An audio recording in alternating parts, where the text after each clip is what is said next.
తేడా ఇద్దరి మధ్య అది. సో మీరు పవన్ కళ్యాణ్ ఎపిసోడ్ చూస్తే పవన్ కళ్యాణ్ని టూ మచ్గా టార్గెట్ చేస్తున్నారా అని ఒక ఫీలింగ్ వస్తుంది. ఎందుకు అని అంటే పవన్ కళ్యాణ్ ఎప్పుడు పవన్ కళ్యాణ్ పేరు పెట్టి పిలవరు, దత్తపుత్రుడు అని ఒక ట్యాగ్ లైన్ పెట్టేసి అది బ్రాండ్ చేసి పెట్టేస్తారు. సెకండ్, పవన్ కళ్యాణ్ వ్యక్తిగత జీవితం మీద పదే పదే ఎందుకు పోక్ చేస్తూ ఉంటారు మీరు? Any specific reason? నేను దత్తపుత్రు నేను మీరు ఈ టాపిక్ ఎత్తినారు కాబట్టి నేను చెప్తున్నా. పవన్ కళ్యాణ్ అనే వ్యక్తి గురించి నేను చాలా తక్కువ మాట్లాడతాను. ఇన్ఫ్యాక్ట్ నా స్పీచ్ మొత్తము it is directed towards only Chandrababu Naidu, hardly towards Pawan Kalyan. But at the same time Pawan Kalyan are దత్తపుత్రుడు, they are together and they are partners. Chandrababu Naidu 2014లో మేనిఫెస్టో ఇచ్చేటప్పుడు ఆ మేనిఫెస్టోలో కూడా పవన్ కళ్యాణ్ ఇస్ భాగస్వామ్యుడు. చంద్రబాబు నాయుడు పరిపాలనంతాలో కూడా పవన్ కళ్యాణ్ భాగస్వామి, దత్తపుత్రుడు ఇస్ భాగస్వామ్యుడు. సో చంద్రబాబు నాయుడు చేసిన ప్రతి పాపంలోనూ దత్తపుత్రుని కూడా వాటా ఉంది. సో ఏ రకంగా దత్తపుత్రుడు ఎగ్జామ్ట్ అవుతాడు? నెంబర్ 1. నెంబర్ 2, ఒకటి చెప్తున్నాను.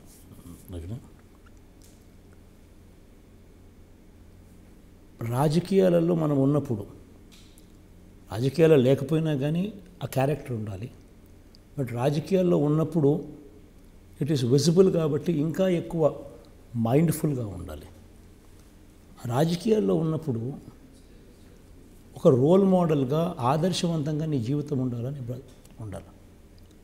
నువ్వు 5 ఏళ్ళకు ఒకసారి నువ్వు భార్యను మార్చి, ఒకరు కాదు, ఇద్దరు కాదు, ముగ్గురు కాదు, ఈ రకంగా నువ్వంతటి నువ్వే 5 ఏళ్ళకు ఒకసారి భార్యను మార్చే కార్యక్రమం చేస్తే నిన్ను రోల్ మోడల్గా తీసుకున్న వాళ్ళు, నువ్వు రాజకీయాల్లో ఉన్నావు కాబట్టి నిన్ను రోల్ మోడల్గా తీసుకున్న వాళ్ళు కూడా ఇదే మాదిరిగా వాళ్ళు చేయడం మొదలు పెడితే, ఒకసారి జరిగితే పొరపాటు, రెండోసారి జరిగితే గ్రహపాటు, కానీ అది 3, 4 అయిందని అంటే అది అలవాటు.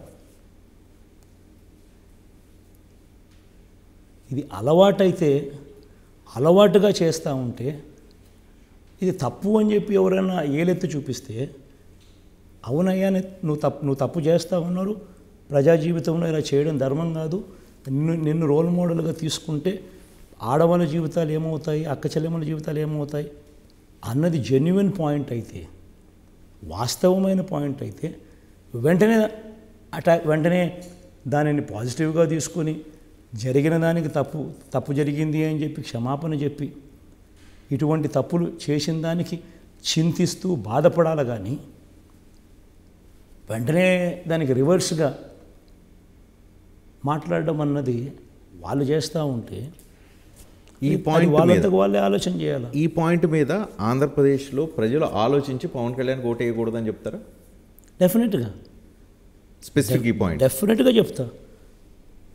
దత్తపుత్రుడు అనే వ్యక్తిని, సోకాల్డ్ పవన్ కళ్యాణ్ అనే వ్యక్తికి ఓటు వేసే ముందు ప్రతి అక్క, ప్రతి చెల్లెమ్మ ఆలోచన చేయాలి. ఈయన మనస్తత్వం ఈ మాదిరిగా ఉంటే ఇలాంటి వ్యక్తి ఎమ్మెల్యేగా న్యాయం చేయగలుగుతాడా? Everybody should think. రాజకీయాలలో ఒక విలువలు ఉండాలి. విలువలు లేని రాజకీయ నాయకుడు ఎవరైనా ఉంటే రాజకీయ వ్యవస్థ కొలాప్స్ అయిపోతుంది. It's exactly what this man is doing. Okay, మీరు పవన్ కళ్యాణ్ తిడుతున్నారు, మీ రీజన్ మీకుంది. చంద్రబాబు నాయుడిని అపోజ్ చేస్తున్నారు, మీకు దానికి అండర్స్టాండింగ్ ఉంది, ఓకే కారణం ఉంది, దానికి మీరు అధికారంలో రావాలి, చంద్రబాబు రాకూడదు అంటారు. కానీ మధ్యలో బీజేపీ వీళ్ళతో జతకట్టిందే. బీజేపీ పట్ల మీరు సాఫ్ట్గా ఉన్నారు అనే ఒక ఫీలింగ్ ఉంది. ఆంధ్రప్రదేశ్ ప్రజలు ఈ విషయంలో తెలుసుకోవాలనుకుంటున్నారు, ఎందుకు సాఫ్ట్గా ఉన్నారు? సాఫ్ట్గా ఎక్కడున్నాం రజనీ? సాఫ్ట్గా నిన్న కూడా నా స్పీచ్లో బీజేపీని తిట్టాను.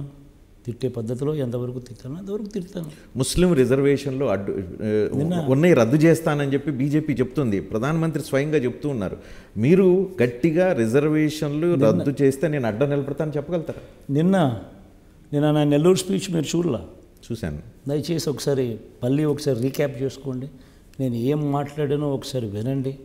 దాంట్లో చాలా ప్రస్ఫుటంగా చెప్పిన, చాలా క్లియర్గా చెప్పిన.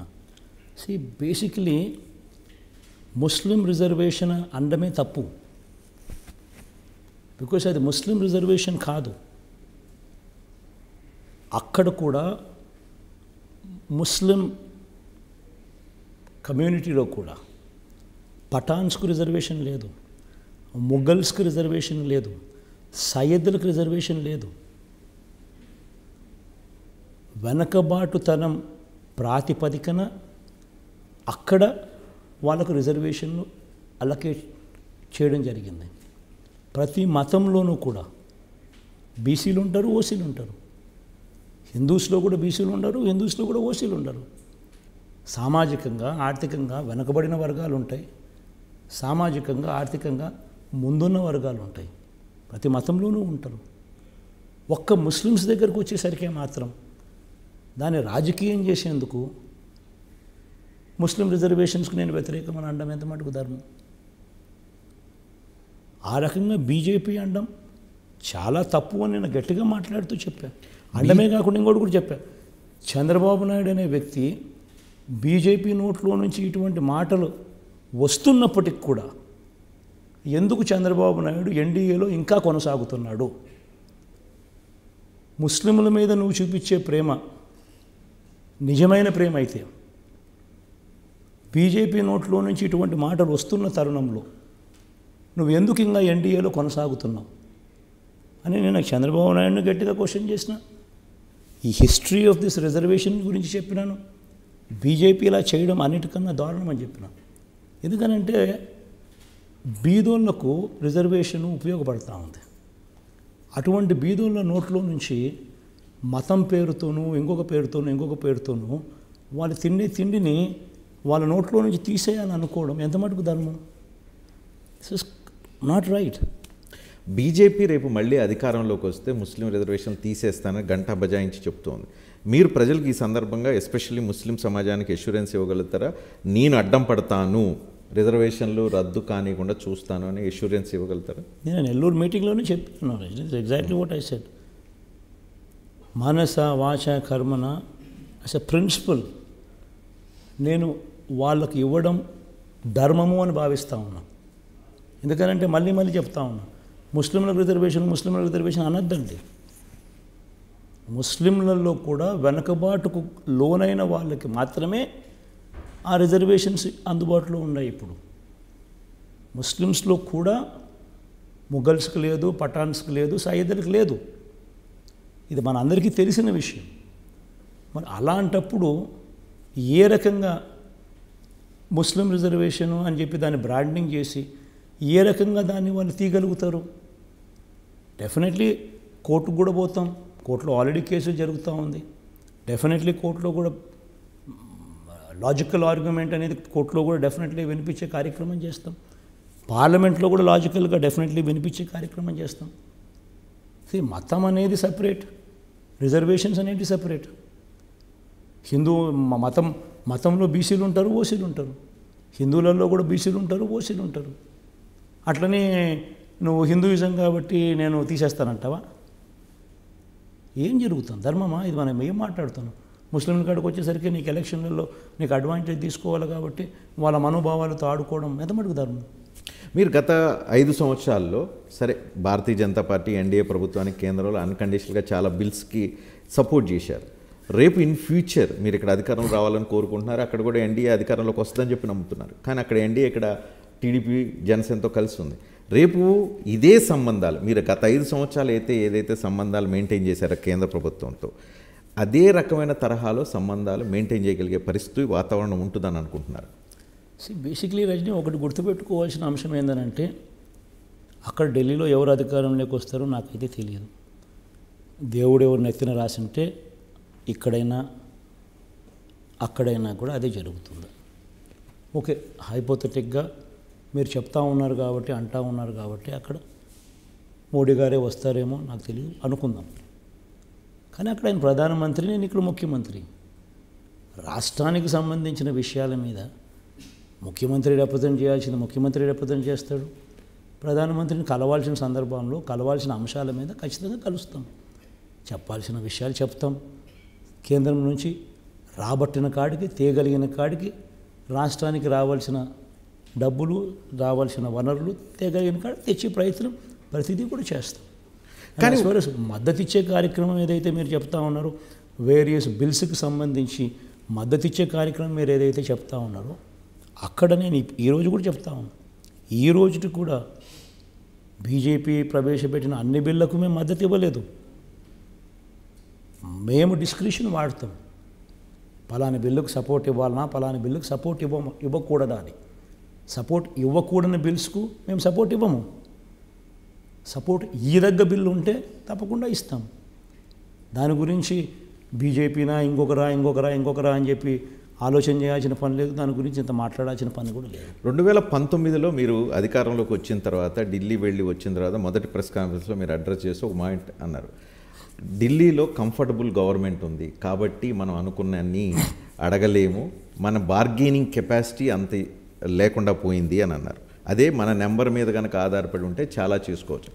పర్ సపోజ్ హైపోథెటికల్గానే థింక్ చేద్దాం, రేపు 2024లో అటువంటి అవసరం ఎవరికైనా వచ్చినా మీ స్టాండ్ ఎట్లా ఉంటుంది? ఎన్డీఏకి వస్తే స్టాండ్ ఎట్లా ఉంటుంది? ఇండియా కూటమి వస్తే స్టాండ్ ఎట్లా ఉంటుంది వైఎస్సీపీ నుంచి?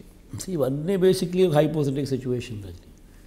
బేసిక్లీ మనం అంతా గుర్తుపెట్టుకోవాల్సింది ఏంటంటే, ఆంధ్ర రాష్ట్రంలో ఇక్కడ 25కి 25 ఎంపీలు ఖచ్చితంగా మనం తెచ్చుకొని మన చేతుల్లో పెట్టుకోవాల్సిన అవసరం ఎంతైనా ఉంది.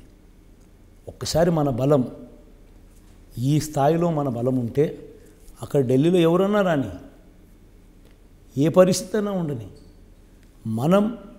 మన రాష్ట్ర ప్రయోజనాలు మనకు ముఖ్యం. మన రాష్ట్ర ప్రయోజనాల దృష్ట్యా మనం బార్గెయిన్ చేసే కెపాసిటీ మనది పెరుగుతుంది. ఎప్పుడైతే మనం బార్గెయిన్ చేసే కెపాసిటీలో మనం ఉంటామో అప్పుడు మనం బార్గెయిన్ చేసే పరిస్థితులు మెరుగవుతాయి. బార్గెయిన్ చేసే కెపాసిటీ మనకు లేనప్పుడు మనం బార్గెయిన్ ఎలా చేయగలుగుతాం? సో బార్గెయిన్ చేసే కెపాసిటీ మనకు రావాలి, బార్గెయిన్ చేసే పరిస్థితులు అక్కడ రావాలి, రెండూ జరగాలి. డూ యూ థింక్ స్టిల్ ఇంకా ప్రత్యేక హోదా అనేది ఆంధ్ర రాష్ట్రానికి అవసరమా?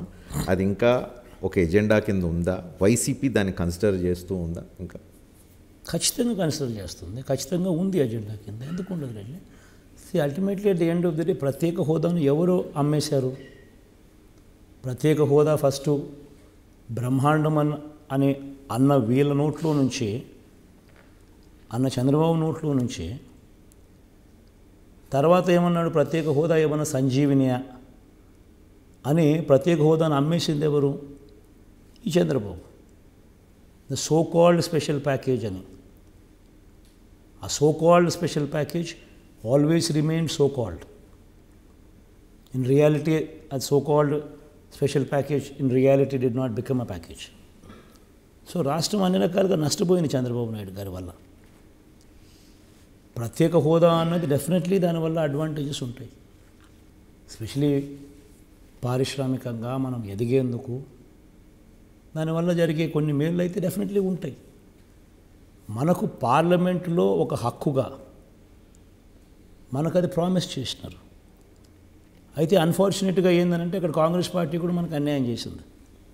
కాంగ్రెస్ పార్టీ రాష్ట్రాన్ని విడగొట్టడం ఒక అన్యాయం చేస్తే, కాంగ్రెస్ పార్టీ ఈ ప్రత్యేక హోదాను చట్టంలోకి, ఏపీ రీఆర్గనైజేషన్ యాక్ట్లోకి చేర్చకపోవడం కాంగ్రెస్ పార్టీ చేసిన అతిపెద్ద అన్యాయం. కాంగ్రెస్ పార్టీ ప్రత్యేక హోదాను గన యాక్ట్లో, ఏపీ రీఆర్గనైజేషన్ యాక్ట్లో కనుక చేర్చి ఉంటే మనం కోర్టుకైనా పోయి ఉండొచ్చు. ఆ పరిస్థితి కాంగ్రెస్ పార్టీ మనకు కల్పించలేదు. సో కాంగ్రెస్ పార్టీ కూడా మనకు అన్యాయం చేసింది అక్కడ. బట్ పార్లమెంట్లో అయితే, ఆ డిబేట్లో అయితే ఖచ్చితంగా ఆంధ్ర రాష్ట్రానికి ఇస్తామని in the well of the house చెప్పడం జరిగింది. నెక్స్ట్ అది ఉంటుందా? మీ ఎజెండాలో ఉంటుందా? డెఫినెట్గా ఉంటుంది, డెఫినెట్గా ఉంటుంది. ఓకే.